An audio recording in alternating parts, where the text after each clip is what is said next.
మళ్ళీ అడుగుతున్నాను, Iran లీడర్కి Indian ముస్లిమ్స్కి సంబంధం ఏంటి? ఎందుకు మీరు రోడ్ల మీదకి వస్తున్నారు?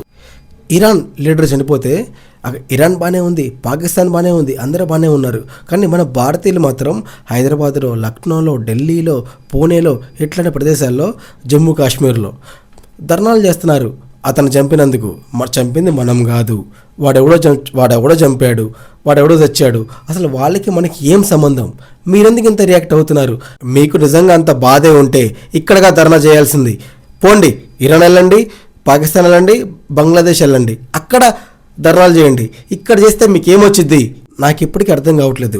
ఇండియన్ ముస్లిమ్స్ ఎవరైతే ధర్నా చేస్తున్నారో, మన జమ్మూ కాశ్మీర్లో కానీ, ఢిల్లీలో కానీ, హైదరాబాద్లో కానీ ఎవరైతే ధర్నా చేస్తున్నారో, మీకు ఇరాన్ ప్రెసిడెంట్కి ఏం సంబంధం? మీరెందుకు ధర్నా చేస్తున్నారు? నాకు ఆన్సరు ఎవరు చెప్పట్లేదు. కామెంట్లో మీరన్నా చెప్పండి. ఈ వీడియో ఎవరైనా చూస్తే మీరన్నా కామెంట్లో చెప్పండి. దానికి ఆన్సర్ కావాలని ఎంతోమంది ఎదురు చూస్తున్నారు. అన్ని న్యూస్ ఛానల్స్ ఎదురు చూస్తున్నాయి. ఆన్సర్ దమ్ముంటే, మీలో ధర్నా చేసే ప్రతి ఒక్కడికి మీకు గనక దమ్ముంటే ఆన్సర్ చేయండి. అరే, పెహల్గామ్లో అటాక్ అయ్యి 100 మంది చచ్చిపోతే ఎవడు అడగడు? ఢిల్లీ రెడ్ కోర్ట్లో బాంబు బ్లాస్ట్ అయితే ఎవడు అడగడు, ఎవడు ముందుకు రాడు? పాకిస్తాన్ నుంచి వచ్చి ఇక్కడ బాంబులు పెట్టి అందరిని చంపేస్తే ఎవడు ముందుకు రాడు? ఈ రోజు ఇరాన్లో ఒకటి చచ్చిపోతే అందరూ బయటకు వస్తున్నారు. ఇదే మీ మతభావన?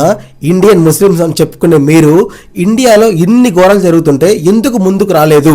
వెళ్ళిపోండి. మీకు ఇరాన్ ఇష్టమా? వెళ్ళిపోండి. పాకిస్తాన్ ఇష్టమా? వెళ్ళిపోండి. శ్రీలంక ఇష్టమా? వెళ్ళిపోండి. ఎవరైనా కానీ, ఏ హిందూ అయినా కానీ, ఏ ముస్లిం అయినా కానీ, ఏ క్రిస్టియన్ అయినా కానీ, ఎవడన్నా భారతదేశాన్ని రెస్పెక్ట్ చేస్తే ఉండండి, భారతదేశాన్ని ప్రేమిస్తే ఉండండి. పక్క దేశం గురించి ఆలోచించేవాడు నా దేశంలో ఉండొద్దు. అది ఎవడైనా కానీ.